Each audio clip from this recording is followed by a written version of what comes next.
생생하게 상생하며 YTN 라디오 생생경제. 안녕하세요. YTN 라디오 생생경제 김혜민입니다. 저는 6살 아들, 4살 딸아이가 있습니다. 4살 이 딸아이가요, 얼마나 지 오빠를 따라하는지 오빠가 아프면 갑자기 자기도 아프다고 하고요. 오빠가 화장실에 가면 자기도 가겠다고 할 정도입니다. 저는 크면 좀 나아지겠지 했는데요. 오늘 뉴스 보니까 그것도 아닐 것 같네요. 땅콩 회항으로 그렇게 공분을 샀던 대한항공의 장녀 조현아 씨에 이어서 차녀 조현민 대한항공 여객 마케팅 전무가 또다시 뉴스를 만들어냈습니다. 대한항공의 광고 대행을 맡고 있는 광고팀장이 자신의 질문에 답변을 하지 못하자 물을 뿌리고 회의장에서 쫓아냈다는데요. 언니 조현아 씨가 땅콩 회항 때문에 조사받을 때 복수할 거다라는 문자를 보내기도 했었던 조현민 씨. 정말 언니에 대한 사랑이 대단하다 못해 언니와 똑같은 길을 걸어가기로 결심을 했나 봅니다. 우애 좋은 자매가 걸어가는 길이 어떤지 YTN 라디오 생생경제도 잘 살펴보도록 하겠습니다. 2018년 4월 12일 YTN 라디오 생생경제 지금 시작합니다.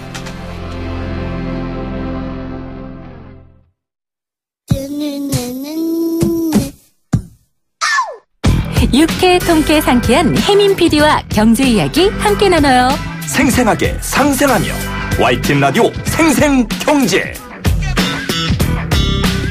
오늘 가장 뜨거운 경제 뉴스를 제일 생생하게 전해드리는 시간입니다. 사상 초유의 사고, 삼성증권 배당 사고에 대한 조사도 이루어지고 있고요. 드디어 삼성증권에서 피해자들에 대한 보상안을 발표했습니다. 어떤 내용인지 또 그 보상 수준이 어느 정도인지 여러분 궁금하지 않으세요?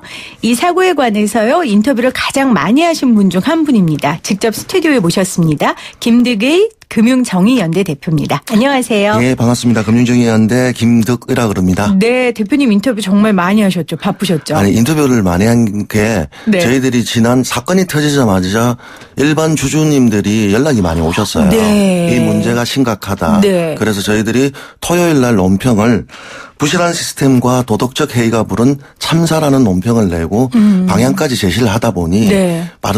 발빠르게 금융감독원이 또 받아들여다 보니까 많은 인터뷰가 있었습니다. 네. 실제 피해자들의 전화를 직접 받으셨기 때문에 예. 더 생생하게 그 분노를 접하셨을 텐데 예, 많이 어떤 듣고 말씀들 하시던가요? 아니, 삼성이 어떻게 이런 일이 있을 수 있느냐. 그렇죠. 그다음에 유령 주식이 유통되었다는 사실에 대해서 심한 경우에는 유조 지폐 유통 사건이라고까지 하시는 분들도 계시고 네. 이게 만약에 현금을 유조했다면 유통했다면 큰 난리가 나는데 왜 주식은 매도되고 나서 단순 실수로 가냐. 네. 이 문제에 대한 분노들이 제일 많으셨습니다. 네. 보통 이렇게 안정적인 회사, 규모가 있는 회사에 주식 투자를 하는 경우에는 정말 그 안정성 때문에, 신뢰성 때문에 하는 경우가 많잖아요. 당연합니다. 그 부분이 무너졌으니 얼마나 피해자들이 화가 많이 나셨겠어요. 삼성증권이 어쨌건 이 개인 투자자들에 대한 보상을 하겠다고 보상안을 발표했습니다. 그 내용부터 좀 말씀해 주시죠. 예, 어저께 삼성증권이 매도했던 분들에게 피해 보상안만 발표를 했는데요. 네. 장중 사고일 최고가 기준으로 보상을 하는데 사고 당일 오전 9시 30분 전에 삼성 주식권을 가지고 있다가 파신 분들만 해당이 되는 거고요. 네. 그날 최고가가 39,800원이었습니다. 네. 이 차액을 손해본 만큼 보상하기로 발표했습니다. 네. 한 1,463만 주 정도 매도, 거래 대금이 5,400원이었는데요. 일주당 평균 가격 37,000원을 보면 보상 기준에 단순 적용하면 339억이지만 이 중에 삼성증권 직권 16명이 판 500만 주도 포함되어 있습니다. 네. 그래서 500만 2천 주가 당시 최저가인 35,150원에 팔렸다고 가정하면 나머지 960만 정도는 주당 38,000원 정도 매도된 셈이라서 보상금 수준은 한 106억 정도로 예상하고 있습니다. 네. 사실 주식을 하시는 분들은 이런 이야기하면 싹싹 쏙쏙 들어오시겠지만 네. 저를 포함한 그 주식을 안 하는 청취자님들은요. 네. 조금 어려워하실 수 있으니까 전문 용어가 만약에 있다면 예. 대표님 조금 쉽게 설명을 예. 부탁드릴게요. 일단 배당 오류 사고가 처음이기 때문에 지금 이 보상안의 수준이 어느 정도인지 좀 판단이 안 서요. 예. 어떻게 평가하세요? 저는 이게 전후무한 사건이다 보니까 과거 사례를 찾을 수가 없습니다. 그렇죠. 그러니까 유령 주식이 발행되고 유통되었던 것들이 큰 문제점이 있으니까 이 유사한 사례를 찾아봐도 나올 수가 없다 보니까 다른 사례와는 비교는 할 수 없을 것 같고요. 예전에 있었던 사고들은 거의 과징금이라든가 기간 경고라든가 꼬리 자르기였고 심한 경우에는 고객들이 소송을 가서 했기 때문에 그 사건은 좀 다른 것 같습니다. 그것은 삼성증권이 일반 주주들에게 당일 매도했던 주주들에게는 발표를 했기 때문에 아마 시장을 좀 신뢰성을 주기 위해서 발표를 한 것 같은데 많이 부족하다고 생각을 합니다. 네. 왜 부족한지에 대해 차근차근 이야기를 들어보도록 하겠습니다. 뭐든지 첫 사례가 중요하잖아요. 예. 이 사례가 굉장히 중요할 것 같은데 물론 이런 사고가 또 발생하면 안 되겠지만요. 예. 그래도 보상 수준이 어느 정도인지 한번 살펴볼게요. 예. 제가 이해가 안 가는 거는요. 지금 보상을 해주겠다는 그 대상이 개인 이잖아요. 예. 그렇죠? 근데 사실은 사건 당일에 매도한 사람만 그 개인만 보상해 주겠다고 하는데 삼성 주식 자체가 떨어졌기 때문에 삼성증권 주식을 들고 있는 사람들도 다 피해를 본 거잖아요. 당연합니다. 그런 사람들에 대한 보상은 안 하겠다는 거예요? 현재로서는 주주가치 제고 방안으로만 표현을 했거든요. 네. 그러니까 어저께 종가로 하면 2,400억이 날라갔습니다. 네. 그 피해들을 주주들이 보면 많이 입었을 건데요. 그렇죠. 어제 발표안을 보고 삼성증권 주주를 가지고 계신 분이 전화가 오셔가지고 아니 어떻게 삼성이 어찌 보면 당일날 매도한 사람들은 빨리 타이밍을 잡고 매도를 한 건데 네.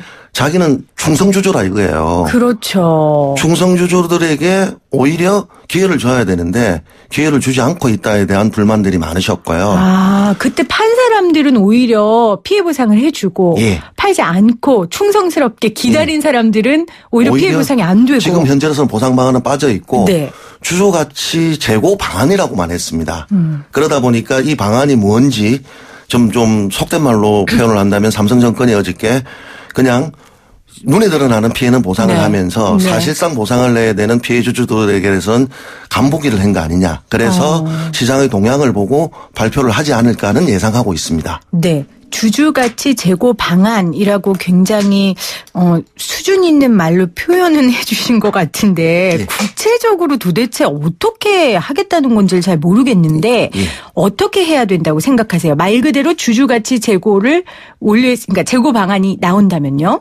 그러니까 주주가치 제고 방안이라는 것은 한마디로 말씀을 드리면 주가를 상승하겠다 이겁니다. 그렇죠. 주가를 올리겠다는 방안들인데요. 네. 주주가치 상승 방안에는 보통 일반적으로 쓰는 게 자사주 매입입니다. 자사주 매입. 자사주라는 것들은 뭐냐면 그 삼성증권이 주식을 말하는 겁니다. 이 주식을 삼성증권 법인의 돈으로 인수를 하는 것들이죠. 그러면 좀 올라가겠네요. 이게 단기 처방입니다. 네. 그래서 저희들 보기에는 어저께 삼성이 주주가치 제고 방안으로 자사주 매입 정도는 발표를 할 것으로 예상을 했었거든요. 근데 왜 안 했을까요? 소위 말해서 그냥 간보기만 하고 있는 거죠. 그러니까 시장의 동향을 그러니까 보겠다라는 것들로 봐지고요. 그래서 저는 자사주 매입은 삼성이 검토하고 있을 거라고 봅니다. 네. 왜냐하면 자사주 매입하는 데서 큰 돈 넣는 것도 아니고 삼성증권의 법인이 들어가기 때문에 오히려 주가가 오르기 때문에 그렇죠. 삼성증권으로서는 이득이라서 자사주 매입은 할 거라고 보고 있고요. 그다음에 주가 상승을 위해서는 좀 더 확실한 방법은 네. 이 자사주를 매입을 해서 소각을 하는 겁니다. 소각을요? 예, 소각이라는 것은 네. 불태워 없애는 것들인데요. 네. 자사주를 사서 없애버리면 주식 가치 유통 숫자가 줄지 않습니까? 그러면 주가 가치가 올라가기 때문에 네. 주식이 바로 올라갑니다. 네. 이거는 호재로 작용하는 것들인데요. 발표만 하더라도 주가 상승에 견인의 역할들이 있기 때문에 대부분 일반 투자자들 같은 경우는 자사주 매입해서 소각을 해달라라는 이야기들 많이 하고 있는데요. 이게 삼성전자가 했던 방식입니다. 작년에도 했고 네. 재작년에도 했던 것들이었는데요. 삼성전자는 물론 경영권 지배 개입, 그러니까 오너들의 경영권 지배 개입을 위해서 했겠지만 안정적으로 네. 어쨌든 자사주 가치 효과가 있었거든요. 자산 개체 효과가 있었기 때문에 삼성전자에서 했던 방식을 그대로 삼성증권에서도 해야 된다라고 생각을 하고 있고요. 왜냐? 그 책임은 삼성증권에 있기 때문입니다. 그렇죠. 그럼 조금 더 기다려보면 이런 또 다른 대안들이 나올 수도 있겠네요. 예. 또 다른 대안으로는 저희들은 이제 피해 배상을 보상 방법으로 기회를 줘야 된다고 해서 네. 공개 매수를 주장을 하고 있거든요. 공개 매수 조금 더 적극적인 거라고 예. 할 수 있죠. 공개 매수라는 건 뭐냐 하면 주식을 삼성증권에서 일정 금액을 정해놓고 네. 내가 사겠다고 하면 그 파는 사람이 응하면 그 매수에 응하면 그 거래가 체결되는 것들이거든요. 네. 뭐 자사주 매입할 때도 이런 방식을 선택을 하고 있는데요. 네. 확실한 방식이죠. 그래서 저희들이 주장한 피해 보상가를 산정을 했지 않습니까? 39,080원. 이 가격을 공개 매수 가격으로 선정을 하고 발표를 하면 삼성주권을 충성스럽게 가지고 있었던 주주들이 선량한 주주들이 팔지 안 팔지 선택을 하게 될 거고 네. 그 선택은 100%는 나가지 않을 겁니다. 왜냐하면 이런 방식을 발표하면 삼성전과의 주가는 올라갈 거거든요. 네, 네. 그래서 판단하기 때문에 최소한 그런 방식으로 기회를 줘야 된다라고 생각을 하고 있고 네. 주장하고 있습니다. 네. 자사주를 매수하고 또 공개 매수까지는 해야 그나마 예. 소비자들이 원하는 수준이다. 이렇게 예. 정리를 해 주셨는데 지금 사실 피해자들이 개인만이 아니에요. 연기금 매도 물량도 뭐 지금 99만 4,890주가 한 주당 38,155원에 팔렸다고 하더라고요. 예.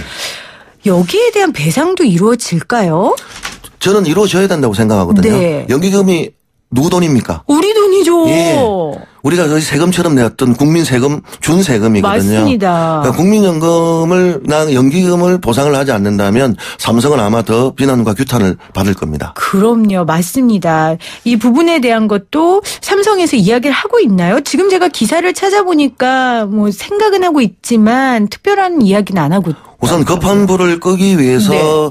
그렇게만 발표했지만 궁극적으로는 법적으로도 가능할 거거든요. 이 소송이. 왜냐하면 누구는 주고 누구는 안 준다는 것들이 말이 안 되기 때문에 국민재산인 연기금에 대한 보상도 이루어질 것으로 예상하고 있습니다. 네.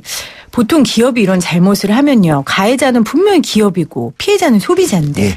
이게 마땅한 보상도 못 받고 이러다 막 흐지부지하는 경우를 좀 본 것 같아요. 많이 봤습니다. 그 어떻게 해야 돼요, 대표님? 일단 그 금융정의연대에 전화를 하고요. 예. 그 다음에 어떻게 해야 돼요? 그러니까 저희들이 반하는 방식은 일단 금융감독원에 같이 진정을 내고 네. 봐드리고 있거든요. 네. 정 안 될 때는 이제 법원까지 저희들이 공익소송을 하는 경우도 있는데요.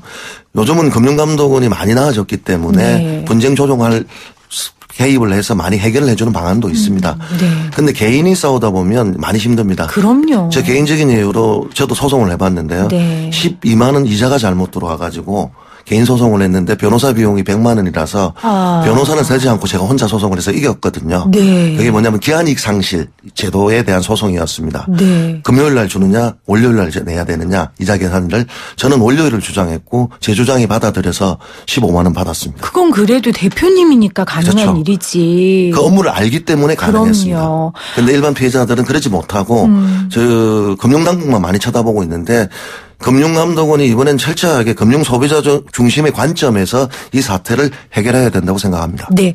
이런 일 있을 때 그냥 넘어가지 말고요. 확실하게 소비자들이 힘을 합쳐서 예. 합리적인 방안을 마련하는 게 굉장히 중요할 것 당연합니다. 같아요. 그래서 저희들이 주장하고 있는 게 집단소송제 및 네. 징벌적 손해배상 제도거든요. 네. 만약에 삼성증권 사태에 있어서 손해보신 분이 한두 명이라도 집단소송을 하면 다 같이 효과를 누린다면 그렇죠. 가능한 거고요. 맞습니다. 징벌적 손해배상, 즉 내 손해가 100만 원이지만 1억을 받는다고 생각을 해보십시오. 그러면 삼성증권은 파산하겠죠.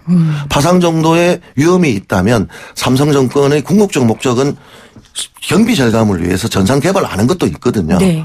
이 비용을 아끼다가 지금 배보다 배꼽이 더 커진 맞아요. 큰 실수가 일어났는데 네. 만약에 징벌적 손해배상 제도가 있어서 내 기업이 망할 수 있다는 것들이 예견된다면 보안이나 전산 시스템 그리고 내부 시스템 통제에 더 기울일 수밖에 없기 때문에 네. 궁극적인 제도는 손해배상 제도하고 집단소송제가 도입돼야 네, 된다고 네. 생각합니다. 네. 지금 시스템 문제에 대해서도 이야기를 해 주셨는데 그 생생경제에서도 이 배당착오 사건이 터지자마자 이 건에 다뤘는데 그때 많은 청취자들이 문자로 이게 어떻게 개인의 실수냐 안 믿으시더라고요. 예. 그러니까 결국은 개인의 실수를 할지라도 이게 시스템이 결국은 부재했기 때문에 이런 큰 사고가 여파가 생긴 거잖아요. 예, 맞습니다. 첫날 네. 저희들도 그 사고를 보고 기사를 검색하고 연락 오는 걸 봤을 때 직원들의 꼬리 자르기가 예상되었기 때문에 저희들이 주말에 논평을 냈는데 네. 이건 꼬리 자르기 문제는 아니거든요. 네. 그 직원들이 잘못했은 것에 대해서는 조사해서 처벌을 하면 됩니다. 네. 그런데 배당을 해야 될 금을 주로 준 거는 누굽니까? 삼성이거든요. 그렇죠. 삼성증권이 31배나 많은 유동주식을 준 거예요. 그 책임에 대한 근본적 원인이 있기 때문에 꼬리 자르기로 가서 안 되는 것들이고 네. 삼성은 석고대죄를 해야 됩니다. 네. 일반 투자자들과 어찌 보면 자본시장주의의 꽃이라고 있는 정권시장에 유령이 돌아다닌 거였잖아요. 그렇죠. 이 점이 충격을 주었기 때문에 정권시장이 붕괴될 수 있는 초유의 사태에 대해서 국민들에게 석고대죄해야 된다고 생각합니다. 네. 삼성증권도 문제고요. 당연히. 이제 또 하나 오늘 언론에 지적된 거는 금융투자회사 대표기관인 이 금융투자협회가 증권사 사고 예방을 위한 모범 규율 자체를 굉장히 허술하게 했다 그러더라고요. 예. 그러니까 자사주나 배당 관련 내용이 아예 빠져 있대요. 예, 저도 들었습니다. 이런 부분에 대한 것도 이번에 보완이 돼야겠어요. 당연히 그렇죠? 보완이 돼야 되는 네. 것들이고 저는 뭐 심한 경우에는 이게 업무상 편의를 위해서 예결탁원제를 통하지 않고 우리 사주주를 직접 배당하는 방식이었거든요. 네. 돈이 들더라도 보완을 위해서 한 단계는 거치더라도 규제가 된다 하더라도 예탁원을 거쳐야 된다고 생각을 하고 있습니다. 네. 20년간이나 그냥 한 시스템으로 계속했다라고 하더라고요. 예. 아이고. 삼성은 달랐습니다. 다르네요. 네. 어쨌건. 네. 오늘 삼성증권 피해자 보상안에 대한 이야기 우리 김득익 금융정의연대 대표와 이야기 나누고 있는데요. 요즘 금감원이 삼성 때문에 바쁘긴 바쁜가 봐요. 네. 오늘 또 나온 뉴스 중에 하나가 네. 금융당국이 이건희 차명계좌 관련해서 4개 증권사에 34억 원에 가까운 과징금을 부과했더라고요. 네. 그래서 증권사가 일단 국세청에 과징금 먼저 납부하고 이 회장 측에 뭐 구상권 청구하겠다 했는데 이게 언제적 시작된 금융실명법입니까 도대체? 금융실명제는 김영삼 대통령께서 즉각적으로 실시했던 혁명적 제도였죠. 네. 그런데 금융실명제가 이 허점이 뭐냐 하면 직원들만 처벌을 받아요. 네. 그러면 삼성증권의 이건희 회장님은 삼성의 이건희 회장님은 삼성증권의 실명이 아니고 차명 계좌들 많이 운영을 하셨어요. 네. 그렇게 재산상 이득을 봤지만 금융실명제로 이건희 회장을 처벌할 수 있느냐는 것들은 논란이 많이 되었어요. 그래서 금융실명제를 강화해야 된다라는 네. 것들이 오래전 이야기들이었고요. 또 하나가 이번에 이제 되는 거죠. 삼성특검에서 밝혀졌는데 왜 지금 과징금을 매기는지 참으로 금감원이 답답한데 네. 늦었더라도 제대로 해야 된다고 생각합니다. 그럼요. 늦었지만 예. 지금이라도 꼭 해야 된다는 말씀 다시 한번 동의하고요. 마지막으로요. 이 금융정의연대가 금융소비자들을 대변하는 곳이니까 조금 다른 결의 질문이긴 하지만 이 김기식 금감원장에 대한 논란 끊이지 않고 있는데 대표님 개인적인 생각이 좀 궁금해요. 저는 김기식 원장은 잘못했다고 생각합니다. 네. 해당 기관들의 돈을 받아서 갔다는 것 자체는 입이 10개라도 변명할 거리가 없다고 생각을 하고요. 정치 자금도 합법은 맞아요. 네. 그러지만 마지막에 땡 처리하듯이 가는 지적들은 맞다고 생각을 하기 때문에 지금 논란이 번진 게 이 프레임 전쟁이 돼버렸어요. 네네, 맞아요. 그렇기 때문에 권력 쟁투로 갔는데 저는 김기식 위원장이 고민해서 자진 사퇴하는 게 네. 맞다고 생각하고 네. 대신 지금 모패아들이 다시 들어온다. 금감원장에. 네. 그러면 저는 안 된다고 생각을 하고요. 문재인 대통령께서 김기식 원장보다 더 센 저승사자를 금감원에 보내주셔가지고 우리가 열망하고 있는 금융개혁, 네. 금융소비자, 금융적폐청산을 위해서 매진해주셨으면 감사드리겠습니다. 더 무서운 저승사자 있어요? 예. 많이 있습니다. 네. 예. 이 방송 들으시는 관계자분들 우리 정의연대 대표님한테 여쭤보시면 알 수 있을 것 같고요. 제가 왜 이 질문을 드렸냐면 말씀하신 대로 이게 자꾸 프레임 전쟁이 돼버리니까요. 예. 정치 전쟁이 아니라 예. 정말 금융권 개혁을 위해 이 사안을 판단하고 여기에 대해서 김기식 위원장에 대한 본인 스스로의 처신에 대한 거라든지 청와대의 그런 입장이 좀 밝혀졌으면 하는 바람으로 여쭤봤습니다. 그런데 소비자들께서는 네. 지지를 하고 있습니다. 어떤 부분이에요? 키코 공대의 피해자들 같은 경우도 네. 마찬가지고 네. 지금 삼성증권 터졌을 때 4월 20일 날 촛불 집회를 하겠다고 금감원 앞에서 가는데 그러니까 삼성이 김기식을 낙마시켜서 이 사태를 뒤에서 조정하고 있다. 의심도까지 하시고 계세요. 네네. 그러다 보니까 이 김기식 원장이 했던 행위가 옳고 그름을 떠나서 네. 내 피해를 보상받기 위해서 이참에 공매제도는 폐지해야 된다고 주장하신 분들이거든요. 저희들은 제도를 보완해서 제한해야 된다고 생각을 하고 있지만 그러니까 이런 게 섞여 있다 보니까 김기식 원장의 사태는 혼재되어 있다고 보고 있는데 핵심은 금융 소비자를 위해서 얼마만큼 금융당국이 앞장설 수 있는가 그렇습니다. 이게 필요하다고 생각을 하고 네. 저항 세력들은 이제 그만 좀 했으면 좋겠습니다. 네, 오늘 인터뷰 감사합니다. 김득익 금융정의연대 대표였습니다. 고맙습니다, 대표님. 예, 감사합니다.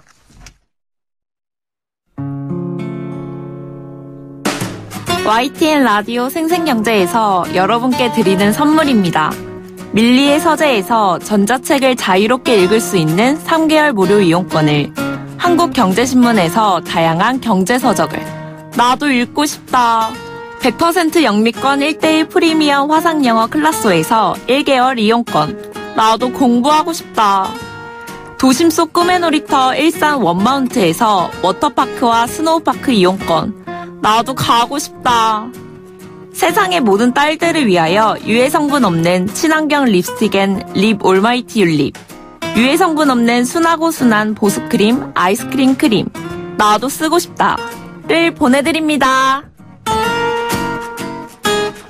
네, 이 푸짐한 선물 받으실 수 있는 방법입니다. 지금부터 제가 내는 퀴즈 잘 들으시고요. 샵 0945 우물정 0945로 문자 보내주세요. 오늘의 생생 퀴즈입니다. 제가 앞에서도 말씀드렸는데요. 금융당국이 삼성 이건희 회장 차명계좌와 관련해서 4개 증권사에 34억 원에 가까운 과징금을 부과했습니다. 바로 이 회장이 이 법을 지키지 않았기 때문인데요. 금융기관과 거래함에 있어서 가명이 아닌 본인의 실명으로 거래해야 하는 이 법은 1993년 김영삼 정부 들어서 대통령 긴급 명령 형식으로 전격 실시됐습니다. 이건희 회장은 바로 이 법을 어겼던 건데요. 어떤 법을 어긴 걸까요? 1번 금융실명법, 2번 도로교통법, 1번 금융실명법, 2번 도로교통법. 여러분들의 문자 기다리도록 하겠습니다.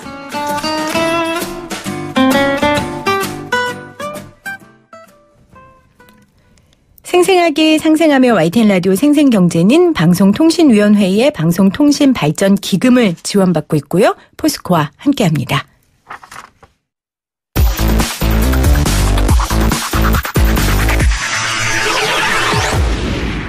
생생하게 상생하며 YTN 라디오 생생경제. 돈은 잘 쓰는 거다. 생생하게 돈 쓰는 법. 매주 목요일에 만나는 코너입니다. 생생하게 돈 쓰는 법. 제가 제일 자신 있게 진행할 수 있는 코너입니다. 오늘 여행을 테마로 함께 할 건데요. 생생하게 여행하며 돈 쓰는 법 알려드릴게요. 네이버 여행 플러스 장주영 여행 전문기자 함께합니다. 안녕하세요. 네, 안녕하세요. 네, 저는 옛날부터요. 영화평론가랑 여행 전문기자가 제일 부러웠어요. 저는 피디님이 가장 부럽고 마이크 앞에 계시는 분도 부럽고. 그래요? 아니 왜냐면 여행 전문기자는 여행도 하고 여행하면서 돈도 버는 거잖아요. 다들 그렇게 생각하시는데요. 네. 그러니까 물론 여행을 하면서 돈을 버는 건 맞는데 네. 의외로 여행을 속속들이 다 찾아가지는 못하는 그런 또 상황적인 상황이 있어서. 어떤 상황이요? 왜 전문기자님이 여행을 찾아가지 못해요? 우선은 저도 그 어느 회사의 직원이잖아요. 네. 네, 그러다 보니까 네. 회사에서 시키는 일들이 상당히 많습니다. 네. 네. 업무적인 것들이 네. 컴퓨터로 처리해야 될 건이 많기 때문에 네. 물론 뭐 현지 가서도 하는 경우도 많지만 그래도 네. 여행을 생각보다 많이 다니지 못한다. 그렇군요. 근데 결론은 삶은 여행 아니겠습니까? 삶은 네. 여행이다. 오늘 여기 YTN 오면서도 네. 계속 그 바깥의 풍경이 너무 아름다운 거예요. 네네. 네, 여행이었습니다. 네. 여행이었습니다. 그거는 돈 안 들잖아요. 뭐 돈이 안 들긴 합니다만. 네. 네. 아니, 안 드는 게 더 좋잖아요, 사실. 네. 오늘은 돈 드는 법 이야기해 주셔야 되는데 돈을 잘 쓰는 법. 그러니까 오늘은 제대로 돈을 잘 쓰면서 여행하는 법. 잘 쓴다는 그렇죠. 게 돈을 많이 쓴다는 건 맞습니다. 아니잖아요. 네. 그래서 그 이야기를 좀 해보도록 하는데 사실 제일 기분 좋은 여행은 막 너무 아껴야지 이것보다는 내가 할 수 있는 내 범위 내에서 기분 좋게 쓰는 여행이거든요. 예, 제가 바로 그 말씀 드리고 싶은 거예요. 네. 최근에 뭐 짠내 투어다 뭐다 해가지고 완전 초절약 으로 네. 해서 이제 여행 가는 거가 뜨고 있는데 네. 저도 그거 굉장히 싫어하거든요. 아, 네네. 아니 어디 가서는 꼭 뭔가를 봐야 하고 뭔가를 먹어야 하고 이런 것들이 있는데 그렇죠. 그런 거를 체험을 못하면은 여행 다녀온 기분이 안 나거든요. 즐겁자고 하는 건데 맞습니다. 피곤하고 힘들고. 한 가지 예를 들어보면 영화 로마의 휴일에 네. 그 오드리 헵번이 네. 그 먹는 음식 있잖아요. 젤라또. 네. 젤라또가 현지에서 한 2, 3유로. 그러니까 우리나라 돈으로 많이 받아봤자 한 4,000원, 5,000원인데 네. 그거 아낀다고 안 드시는 분들이 있어요. 거기까지 갔는데. 그 앞에까지 갔는데. 그렇죠. 예. 그건 4,000원 이상의 가치인데요. 그러니까요. 그렇죠. 그런 것들이나, 뭐 아니면 어디 갔는데 어디 한번 뭐 2층 버스 타세요? 아니면 뭐 하세요? 그곳에서만 느낄 수 있는 건데 안 타시는 분들. 그러게요. 아쉽습니다. 아쉽습니다. 예. 오늘 이 방송 들으면서 생각을 조금 바꾸셨으면 좋겠고요. 이 여행 즐겁게 얘기하는데 속보 하나 전해드릴게요. 지금 방금 청와대의 현안 관련 브리핑이 있었습니다. 지금 김기식 금감원장에 대한 그 논란이 계속 이어지고 있는 가운데 일단 청와대에서 관련해서 선관위에 질의를 하겠다. 김기식 원장이 도덕성이 정말 평균 이하인지 따져봐야겠다라고 이야기를 했습니다. 일단 지금까지 청와대에서 뭐 김기식 금감원장을 임명한 것에 대해 철회하겠다 이런 이야기는 없고요. 아마 조금 더 객관적인 평가를 받아보겠다라는 의지의 표현인 것 같습니다. 자세한 내용은 저희가 들어오는 대로 전해드리도록 하겠습니다. 여행 얘기하고 있는데 지금. 네. 속보니까요. 네. 자, 일단 요즘은 인터넷으로 여행 검색을 굉장히 많이 해요. 그렇죠. 그렇죠? 예전하고 여행을 접근하는 방법이 확실히 달라졌죠. 예전엔 책으로 아니면 구전으로 네. 이렇게 많이 접했는데 네. 이제는 이제라고 하기도 뭐하고 인터넷이 굉장히 발달하면서 그 인터넷으로 많이 보시는데 제가 홍콩에 대한 예를 하나 들게요. 네네. 그 홍콩에 익청 빌딩이라고 있습니다. 네. 여기가 어느 그 예능 프로그램에 나오면서 주변 경관이 너무 이국적이고 예쁘다라고 해서 뜬 곳이거든요. 네. 그러니까 실제로 영화 트랜스포머에 나와서 그 뒤에가 아주 작은 창문, 그러니까 비둘기집 같은 모양인데 막상 찍어 놓으면 왜 우주에 와 있는 듯한 그런 느낌을 받는 그런 곳이라서 네. 사람들이 홍콩 가면 꼭 여기서 사진 한 장을 찍어오는 그런 곳인데 네. 여기가 알고 봤더니 한 달인가 2달 전부터 주거민들이 너무 불만을 얘기한 거예요. 관광객들이 너무 많이 오니까. 네. 그래서 사진 촬영이 금지가 됐습니다.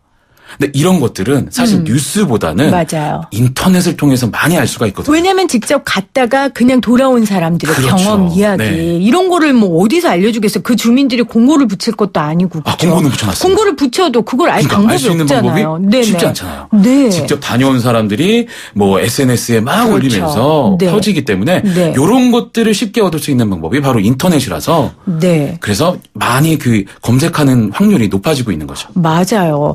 그런데 또 이런 나쁜 점이라고 해야 될까요? 이런 점도 있는 것 같아요. 사실 검색하는 방법들이 다 대동소이하잖아요. 그러다 보니까 맛집 치면 늘 나오는 데만 나오고 그럼 늘 가는 데만 가고 진짜 맛집들은 못 가고.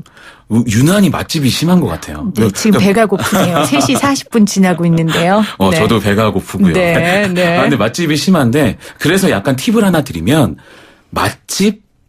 맛집으로 알려진 곳, 또 물론 검증을 한번 해봐야겠지만 네.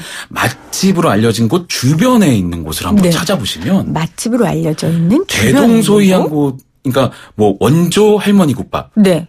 내가 최고 원조 할머니 국밥 이런 식으로 막 있단 말이에요. 네. 그 주변을 한번 찍어보시면 바로 나옵니다. 그리고 가장 확실한 팁은 농협이나 아니면 네. 우체국이나 이런 네. 곳에 네. 직접 가서 한번 여쭤보시면 돼요. 거기 특히 철도 역장, 그 작은 맞아요. 역장 있잖아요. 거기 역장이나 아니면 그쪽 지점장이나 아니면 거기서 일하시는 분들은 확실하게 압니다. 왜냐하면 매일 밥을 먹잖아요. 맞습니다. 그러니까 거기에 대한 정보를 제일 잘 아시거든요. 실제 정답. 네. 철도역 작은 역에 가서 그 역장 우연히 만나게 되는데 네. 그분이 알려주신 모든 집이 다 맛집이었습니다. 외국도 마찬가지예요? 외국도 마찬가지입니다. 그러니까 특히 외국은 더 하는 게요. 한 곳에서 굉장히 오래 근무하시는 분들이 많거든요. 네. 그러다 보니까 진짜 그 집에 숟가락이 몇 개, 그 집에 손맛이 어떻고 이걸 다 아세요. 오늘 좋은 팁 알려주셨어요. 네. 그러면 이제 네이버 여행 팀장님이시니까 네. 팀장님만 말씀하실 수 있는 질문을 드릴게요. 네. 연령대별로 이 여행에 대해 검색하는 주제가 다를 것 같아요. 예를 들면 제가 20대 때에는 뭐라 그럴까요? 분위기 좋은 곳? 아니면 멋진 남자를 만날 수 있는 곳? 데이트를 좋아하셨구나. 네. 이런 데를 쳤다면 30대에는 우리 아이들이 즐거울 수 네. 있는 곳? 글쎄 제가 40대가 되면 뭐라고 칠까요? 그건 잘 모르겠는데 연령대별로 다릅니까? 여행에 관련해서. 30대가 되셨군요. 이제 20대인 곧- 줄 알고요. 고맙습니다. 아, 이제 곧 40대로 가고 있는데요. 궁금해요. 어떻게 될까요? 근데 뭐 크게 변하진 않았는데 네. 20대 같은 경우는 특히 요새 욜로다 뭐다 해가지고 네. 자기만의 행복을 찾는 거에 있어서 굉장히 포커스를 많이 맞추고 있어요. 그래서 아무래도 그 좀 행복 추구할 수 있는 네. 그런 여행을 많이 찾으려고 노력을 하는 것 같습니다. 근데 이게 너무 추상적이에요. 행복을 추구하는 여행이라는 게 그러니까 사실 예전에는 데이트 쪽에 네. 아까 포커스를 맞추셨는데 데이트와 먹는 거예요. 네, 먹는 거예요. 근데 요새는 자기 혼자 가는 것도 굉장히 좋아요. 네. 혼자 가서 뭐 어디를 가더라도 네. 아니면 아예 현지에서 친구를 만나더라도 혼자 가는 여행을 굉장히 좋아하는 분들이 늘어나고 있어서 네. 그런 면에 있어서 좀 트렌드가 많이 바뀌어가고 있고요. 네. 뭐 30, 40대는 마찬가지입니다. 뭐 워라벨이라고 하잖아요. 그렇죠. 예, 뭐 자기가 너무 일을 열심히 하는 것보다 예, 가족 간의 그 여행을 떠나는 것을 중요하게 생각하는 분들도 많고 네.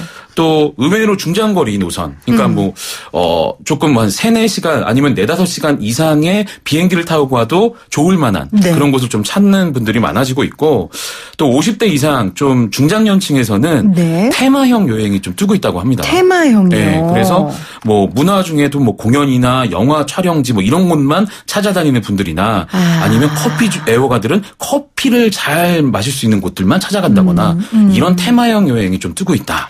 그런데 이 모든 세대를 다 아울러도 네. 딱 3가지로 꼽히는 게 있어요. 3가지 뭡니까? 키워드. 네. 근거리, 단기간, 저비용. 근거리, 단기간, 저비용. 예. 이거는 항상 탑 5 안에 듭니다. 맞아요.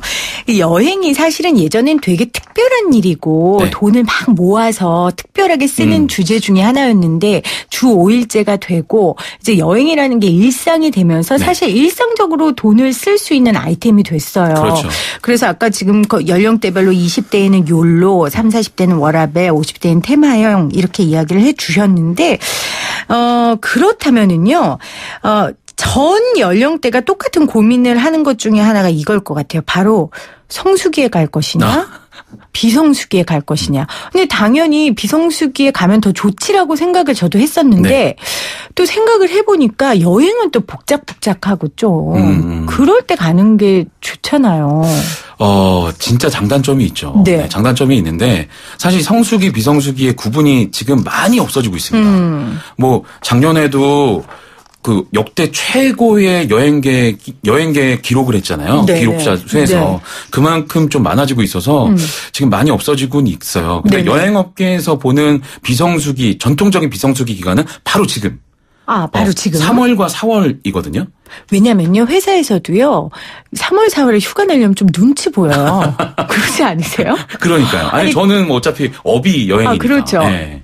저도 눈치는 안 봐요. 근데 다른 직장인들 보면은 3월, 4월에 이제 업무를 막 추진하고 나아갈 때인데 그게 쉽지 않아요. 그리고 맞습니다. 자녀들이 또 학교를 막 시작했기 개강하고 때문에 계약하고 하는 거 쉽지 있으니까. 않아요. 네. 네네. 그렇다 보니까 3, 4월을 비수기로 봤는데 네. 요새는 아예 그런 구분이 없어지면서 뭐 초등학교 같은 경우도 뭐 맞아요. 얘기해놓고 여행 갔다 올 수 그렇더라고요, 있잖아요. 예, 뭐 요즘에. 그런 것들. 네. 그리고 요새는 개강을 해도 개강 파티 물론 많이 가고 뭐 이런 거 하지만 아예 여행을 떠나는 분들도 네. 많아지고 있고 네. 뭐 그 회사에서도 마찬가지고 그래서 지금 많이 구분이 없어졌습니다만 그럼에도 불구하고 해외여행만 예를 든다면 네. 해외여행 같은 경우 6월과 11월에 출발하는 항공권이 가장 싸다고 알려져 있습니다. 6월과 11월에 출발하는 항공권이 네. 제일 싸다. 네. 그런데 팀장님. 싼 이유가 있을 거 아닙니까? 예를 들어 6월에는 뭐 비가 엄청 많이 온다든지 11월은 엄청 춥다든지 물론 가는 나라마다 다르겠지만 이유가요? 우선은 6월과 11월에 제가 싼 도시를 좀 예를 들어보면 네네. 6월 같은 경우는 일본 도쿄나 태국 방콕, 뭐 베트남 하노이 이런 네. 쪽이고요. 11월 같은 경우는 필리핀 세부, 괌, 홍콩 이런 데거든요. 네. 그 현지가 복작복작하지 않은 거예요. 그러니까 가는 비행기 태운 만큼 올 때도 그만큼 태워와야지 그 낳는 행사가 될 거 아니에요. 네네네. 근데 그쪽이 비수기인 거죠. 그러다 보니까 조금 더 저렴한 항공권으로 그래서 모객을 좀 활성화하기 위해서 네네. 항공사에서 조금 더 저렴한 항공권을 네. 내놓고 있는 겁니다.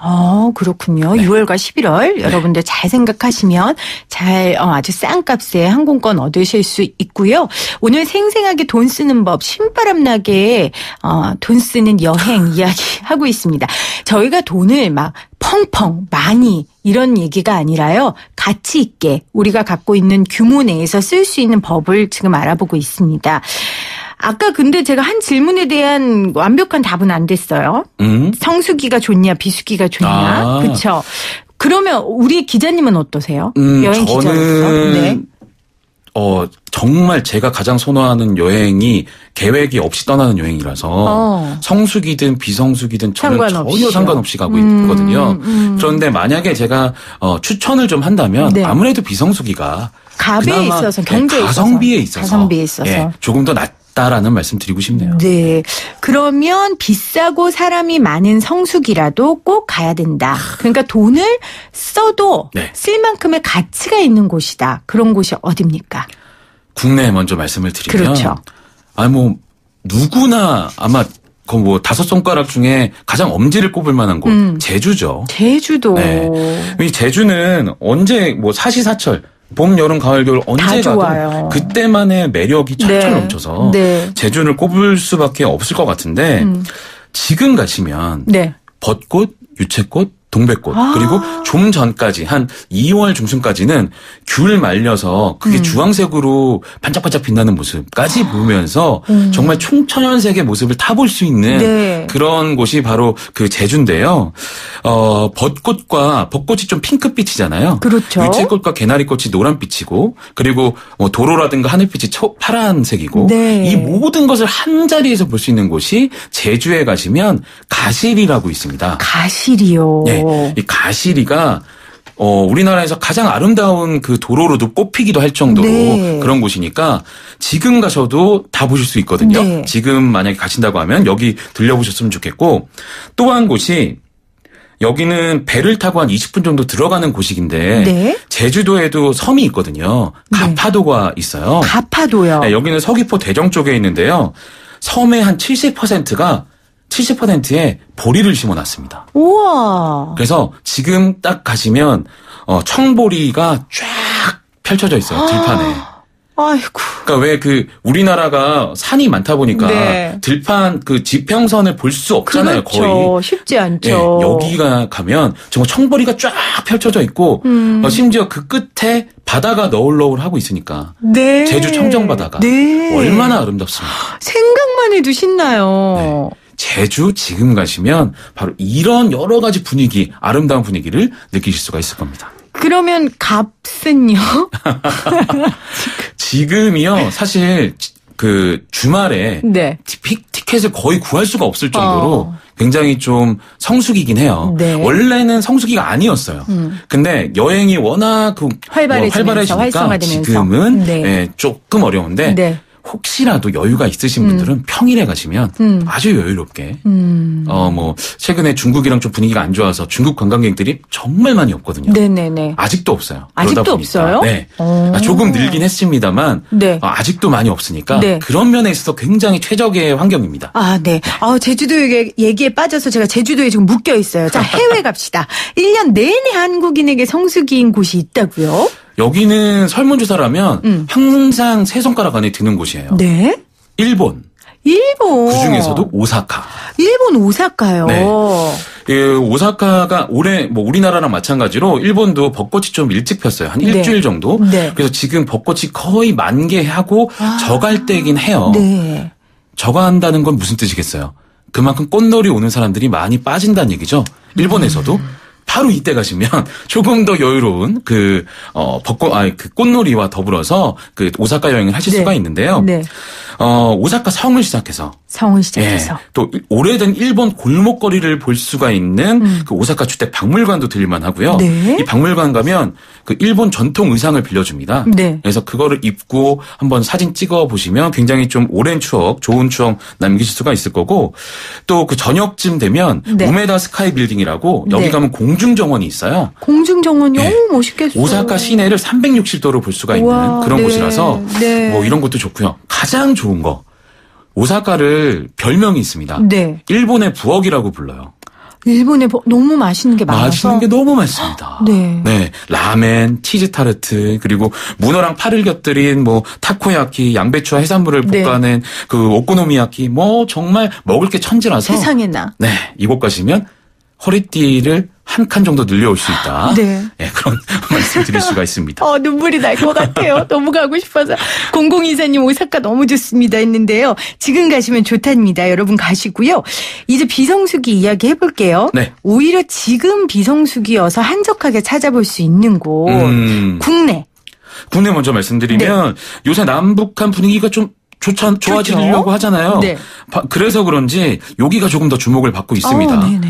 평소에 가도 그렇고 주말에 가도 그렇고 굉장히 한적한 곳인데 워낙 넓어요. 넓습니다. 가보셨구나. 가봤어요. 네. 파주 임진각이에요. 파주 임진각. 네. 여기는 아기랑 가도 좋아요. 맞아요. 차가 없기 때문에 맞습니다. 그냥 뛰어놀아도 돼요. 네. 애가 없어져도 걱정하지 않아요. 금방 찾을 수가 좀 있어요. 걱정은 해야 되겠네요. 아무튼 여기 좋아요. 맞아요. 언덕이 네. 정말 새파란 잔디로 쫙 이렇게 덮여 있잖아요. 거기를 바람개비가 형형색색의 바람개비가 멋있어요. 돌아가고 네. 정말 예쁩니다. 네. 그래서 이곳을 한번 꼭 가보셨으면 좋겠는데 여기가 아무래도 뭐 6.25 전쟁에 한이 좀 서려 있는 곳이다 그렇죠. 보니까 뭐 음식점, 전망대, 또 실향민들이 자주 찾는 곳 이런 곳들로 좀 생각을 하실 수가 있는데 네. 여기 가실 때 혹시 예전에 가셨을 때 필수 준비물로 뭐 어떤 거 가져가셨어요? 저요? 선글라스? 여행 고수들은 연을 가져갑니다. 연. 네. 여기가 우리나라에서 바람이 정말 많이 부는 곳 중에 한 곳이거든요. 연 날리기 하기 너무 그렇죠. 좋겠네요. 특히 오늘같이 파란 하늘이 있을 때 네. 연을 날리면 와. 굉장히 높게 올라가요. 아이들도 너무 좋아할 거고요. 아이들이 좋아하죠. 어디 가서 연 날리는 걸 보겠어요. 그러니까요. 요즘 네. 같은 때. 좋습니다. 파주는 정말 가까우니까 여러분 한번 가보시고요. 해외로 어디가 있을까요? 물난리가 난 곳으로 가볼까 하는데요. 물 날려? 진짜 우리가 상상하는 홍수의 물난리가 아니라 네네. 여기 가면 지나가는 사람한테 다 물을 던지는 곳, 물을 끼얹는 곳입니다. 네네. 태국인데요. 네. 태국의 새해는 4월에 시작해요. 4월에요. 네. 그러니까 새해맞이 우리도 생각을 해보면 네. 마음을 정갈이하고 그렇죠. 또 그 전에 그 12월 31일까지 막 청소하고 막 이런 거 하잖아요. 네. 태국도 그렇게 합니다. 그래서 그런 정갈하게 마음을 하고 또 어른을 공경하는 뜻에서 어른 손에다 이렇게 물을 이렇게 껴얹는 그런 의식을 했었는데 네. 그게 확대가 되면서 외국인, 현지인 다 맞물려서 거리에 나와서 물총 쏘고 물 껴얹고 막 이러거든요. 네네. 굉장히 재밌고요. 네. 이게 송크란 축제인데 지금 바로 4월 이제 중순 지금이죠. 지금 네. 가시면 이 송크란 축제를 즐기실 수가 있으니까 태국에 가서 물잔치 네. 한번 맛보고 오시면 참 오랜 기억 남기실 수 있을 겁니다. 좋습니다. 혹시 청취자분들 제가 내일 없거든 여행 간 줄 아시면 되겠습니다. 오늘 생생하게 돈 쓰는 법, 신바람나게 돈 쓰는 여행, 네이버 여행 플러스의 장주영 여행 전문 기자라 함께 했습니다. 0024님 또 문자 보내주셨네요. 아까 오사카 좋다고 하시더니 강릉 부채바위길 강추합니다 하셨고 1798님은 일본이 언젠가부터 여행자 관세 부과한다던데요. 이런 말 있는데. 네, 10,000원을 받겠다라고 지금 네. 출국하는 분들 또 입국하는 분들 모두 10,000원을 받겠다고 해서 네네네. 내년부터죠. 네. 그렇군요. 네. 도쿄올림픽 맞아서 세원 확보하기 위해서. 네, 알겠습니다. 좋은 정보 주신 우리 1798님도 고맙습니다. 감사해요, 기자님. 고맙습니다. 오늘도 새싹 청취자분들 문자 참여 많이 해주셨어요. 애청자로 입덕하고 있는 40대 주부입니다. 피디님 목소리 너무 맑으세요. 듣기 좋아요. 하시면서 정답 1번 금융실명법 하셨습니다. 그러면서 주식이랑 비트코인으로 돈 버는 사람들 볼 때마다 나는 왜 적금밖에 모를까 하는 자괴감 들었는데요. 그래도 따박따박 적금이 최고입니다. 라고 2000님 보내주셨고요. 6709님 정답 2번입니다. 도로교통법인데 2번. 어려운 시사를 쉽게 설명해 주셔서 이해가 잘 됩니다. 감사합니다. 하셨어요. 또 7581님 얼마 전에 아들 통장 만드는데 엄청 까다로웠다고 보내주셨고요. 1798님 금융실명법 좋은 방송 땡큐. 오늘 처음 방송 듣는데 너무 좋아요. 이렇게 보내주셨습니다. 금융실명법 우리는 잘 지키자고요. 잘 지켜야죠. 네, 오늘 함께해 주신 여러분 감사하고요. 저는 내일 다시 오도록 하겠습니다. 이 프로그램은 방송통신위원회의 방송통신발전기금을 지원받고 있고요. 포스코와 함께합니다.